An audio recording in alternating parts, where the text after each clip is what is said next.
yaga kuingan yen paloj yena wara dunda tuman kiran no bailu jon kongo tije mo mojenwer bai panwon yaga kuingan yen paloj yena wara dunda tuman kiran no bailu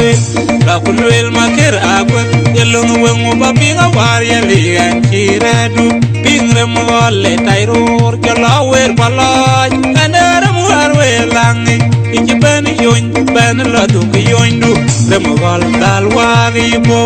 kanchi meng ye gwar la chemin gadal muindang jolawer paloj anara muar welangi inji ben yoin ben ladu yoindu remogol dalwa gibo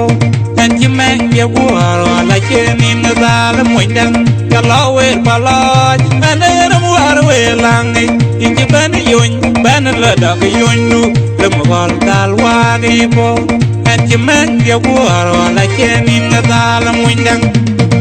mala timania no benati jamade dum yaga kuingan yen paloj yena wara dunda tuman kiran no bailu jon kongo tije mo mojenwer bai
Chibu wan ti jobi